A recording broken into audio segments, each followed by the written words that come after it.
साथियों, जब भी कोई त्योहार आता है इस देश में, वो होली हो, ईद हो, क्रिसमस हो, हनुमान जयंती हो, रामनवमी हो, हम सब चाहते हैं कि हम खुशी से उसको मनाएं, दोस्तों के साथ, परिवार के साथ, और समाज में भी हम खुशियां बांटें। यही त्योहारों का मकसद होता था।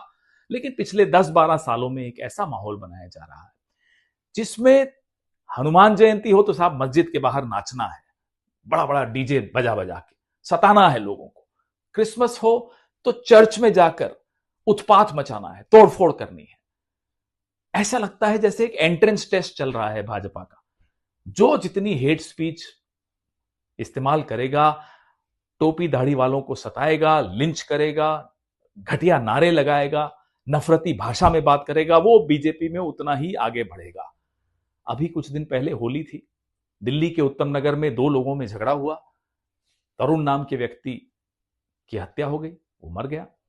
उसके बाद आरएसएस और बीजेपी ने इस पूरे वाकये को इतना उग्र कर दिया, इतना सांप्रदायिक कर दिया कि आज दिल्ली की सड़कों पर जुलूस निकालते हुए लोग दिखते हैं कि साहब खूनी ईद होगी, मुसलमानों का सफाया कर दिया जाएगा, और दिल्ली पुलिस चुपचाप मूक दर्शक बनकर बैठी है। भाई, किस चीज का इंतजार कर रहे हो? 2020 जैसा माहौल चाहते हो? फिर से दंगे हो?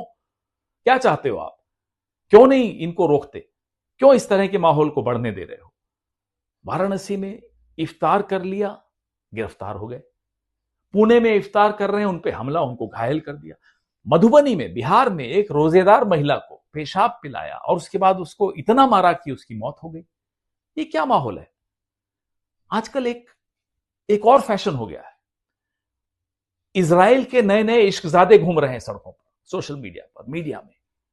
अरे इश्कजादों, आपको पता है कि भारत का ईरान से जो रिश्ता है वो कितना पुराना है और क्यों है? क्या आपको थोड़ा सा आइडिया है कि भारत फिलिस्तीन के साथ किन परिस्थितियों में और क्यों खड़ा रहा, और कैसे भारत का विश्व में इतना बड़ा कद हुआ? इतना बड़ा कद इसीलिए हुआ कि भारत सिद्धांतों पर चला।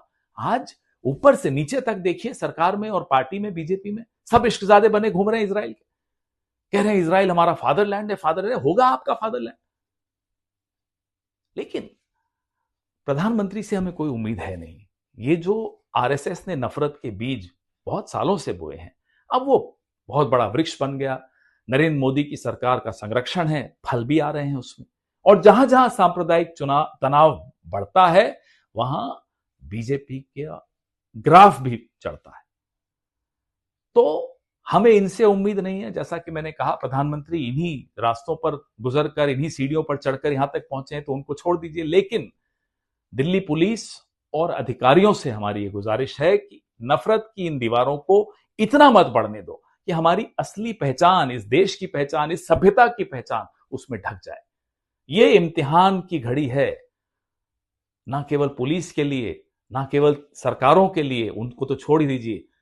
ये मेरे और आपके लिए, हिंदुओं के लिए बहुत बड़े इम्तिहान का दौर है। क्या हम अपने धर्म को इन वाहियात लोगों के हाथों में बिकने देंगे? क्या इस संघ जैसे लोगों के हाथ में क्या हमने ठेका दे दिया अपने धर्म का? क्या हम बचाएंगे अपने धर्म को? ये इम्तिहान पूरा विश्व देख रहा है और इसमें हमें पास होना है। इस सभ्यता को फेल नहीं होने देना, अपनी विरासत को फेल नहीं होने देना है। हमें पूरी उम्मीद है हम मिलकर इन नफरती गैंग्स का मुकाबला करेंगे, इनको फिर से इनके नागपुर के बैरक्स में भेजेंगे। जय हिंद।